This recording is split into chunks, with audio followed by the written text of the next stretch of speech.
NDA శాసనసభ పక్ష సమావేశానికి విచ్చేసిన తెలుగుదేశం ఎమ్మెల్యేలకి, జనసేన ఎమ్మెల్యేలకి, భారతీయ జనతా పార్టీ ఎమ్మెల్యేలకి మనస్ఫూర్తిగా మీ అందరికీ నా హృదయపూర్వక నమస్కారాలు. మీ అందరికీ నా హృదయపూర్వక స్వాగతం తెలియజేసుకుంటున్నాను. వేదిక పైన తెలుగుదేశం రాష్ట్ర అధ్యక్షులు, మన తెలుగుదేశం పార్టీ రాష్ట్ర అధ్యక్షులు శ్రీ అచ్చెన్నాయుడు గారికి, భారతీయ జనతా పార్టీ అధ్యక్షురాలు శ్రీమతి దగ్గుపాటి పురంధేశ్వరి గారికి నా హృదయపూర్వక నమస్కారాలు. తాడేపల్లిగూడెం సభలో నేను చెప్పినట్టుగా ఒక దార్శనికులు, 4 దశాబ్దాల సుదీర్ఘ అనుభవం, ఎన్నో ఒడిదుడుకులను ఎదుర్కొన్న తెలుగుదేశం జాతీయ పార్టీ అధ్యక్షులు శ్రీ నారా చంద్రబాబు నాయుడు గారికి నా హృదయపూర్వక నమస్కారం. గత దశాబ్ద కాలంలో రాష్ట్ర విభజన జరిగినప్పటి నుంచి ఆంధ్ర రాష్ట్ర ప్రజలు నలిగిపోతున్నారు. గత 5 సంవత్సరాలుగా మరి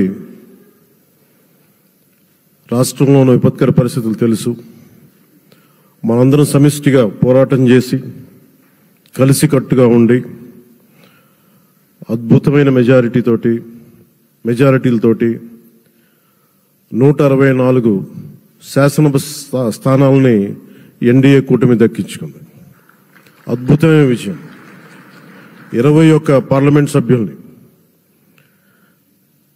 మన సెంట్రల్ హాల్లో కూడా మాట్లాడుతూ ఉంటే అందరికీ ఆంధ్రప్రదేశ్ విజయం, తెలుగుదేశం, జనసేన, భారతీయ జనతా పార్టీతో కూడిన ఎన్డీఏ కూటమి విజయం దేశం మొత్తం చాలా ఒక స్ఫూర్తినిచ్చింది. ప్రతి ఒక్కరి విజయాన్ని వారి వారి రాష్ట్రాల్లో ఎలా దీన్ని ముందుకు తీసుకెళ్లాలి, ఒక్క ఓటు చీలకుండా అలయన్స్ అంటే ఎలా ఉండాలి అనేది మన ఆంధ్ర ప్రాంత ప్రజలు, మన ఆంధ్ర రాష్ట్ర ప్రజలు మనందరం కలిసి కట్టుగా చూపించాం. 2021 మార్చి 14 ఇప్పటం సభలో నేను ఒకటే తెలియజేసుకున్నాను,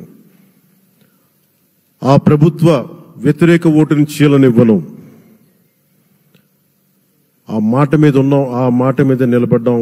ఒడిదుడుకులు ఎదుర్కొన్నాం, తగ్గాం, కానీ నిలబడ్డాం. ప్రజల నమ్మకాన్ని పెంచాం. అద్భుతమైన మెజారిటీతో ఈ రోజున మనం ప్రభుత్వాన్ని స్థాపిస్తున్నాం. చాలా మాటలు ఇచ్చాం. పొద్దున కూడా జనసేన లెజిస్లేటివ్ పార్టీ మీటింగ్ లో నాయకుడిగా ఎన్నుకున్న సందర్భంలో మాట్లాడుతూ మనం చాలా మాటలు ఇచ్చాం.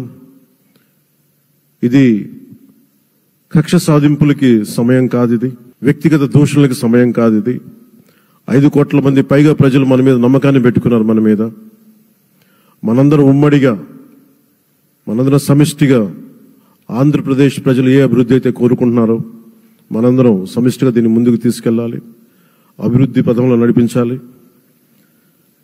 విద్య, వైద్యం, ఉపాధి, సాగునీరు, తాగునీరు, లా అండ్ ఆర్డర్ ఇవన్నీ చెప్పొచ్చాం. మనం బలంగా నిలబడతామని. అలాగే మేనిఫెస్టోలో, ఉమ్మడి మేనిఫెస్టోలో చాలా మాటలు ఇచ్చాం.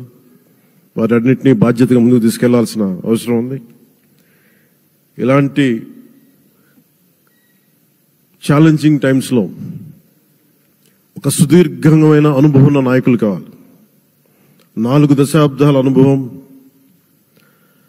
అభివృద్ధి మీద అపారమైన అవగాహన, పెట్టుబడులు తెచ్చే సమర్థత, ప్రతిభ. విదేశాల్లో ఉండే నాయకుల్ని, మలేషియా దగ్గర నుంచి, సింగపూర్ దగ్గర నుంచి, యూరోప్ దగ్గర, అమెరికా నుంచి, ఆ దేశాల అధ్యక్షుల్ని తెలుగు రాష్ట్రాల వైపు దృష్టి మళ్లించేంత శక్తి, సమర్థత ఉన్న శ్రీ నారా చంద్రబాబు నాయుడు గారికి ఆయన నాయకత్వం చాలా అవసరం, ఆయన అనుభవం చాలా అవసరం. అలాంటి అపారమైన అనుభవం ఉన్న వ్యక్తిని, అనుభవం ఒకటే కాదు, ధైర్యశాలి. ఈ రోజుకి నాకు ఒకటే గుర్తుంటుంది.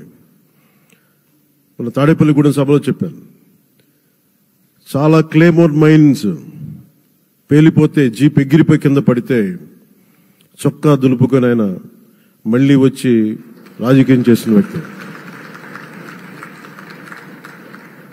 ఈ రోజున సైబరాబాద్ ఉంది అంటే అది శ్రీ చంద్రబాబు నాయుడు గారి దార్శనికత. అలాంటి వ్యక్తి, ఆయన అనుభవం ఈ రోజున 2024 ఆంధ్రప్రదేశ్కి ఎన్డీఏ కూటమి తరపు నుంచి ముఖ్యమంత్రి అభ్యర్థిగా శ్రీ నారా చంద్రబాబు నాయుడు గారి పేరుని జనసేన పార్టీ పక్షాన నుంచి మేము బలపరుస్తున్నాం.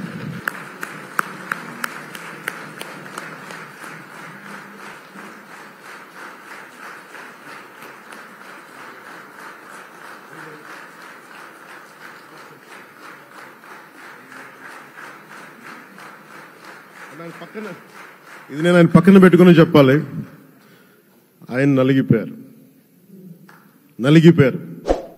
జైల్లో చూశాను ఆయన. పాపం భువనేశ్వర్ గారి బాధను చూశాను. నేను అనుకున్నాను, అమ్మా మీరు కన్నీళ్ళు పెట్టకండి, మంచి రోజులు వస్తాయని చెప్పిన మంచి రోజులు వచ్చినాయి. వారికి మనస్ఫూర్తిగా వారికి నా హృదయపూర్వక శుభాకాంక్షలు. మీరు అద్భుతమైన పాలన ఇవ్వాలి అందరికీ మనస్ఫూర్తిగా మీకు నేను తెలియజేసుకున్నాను సార్.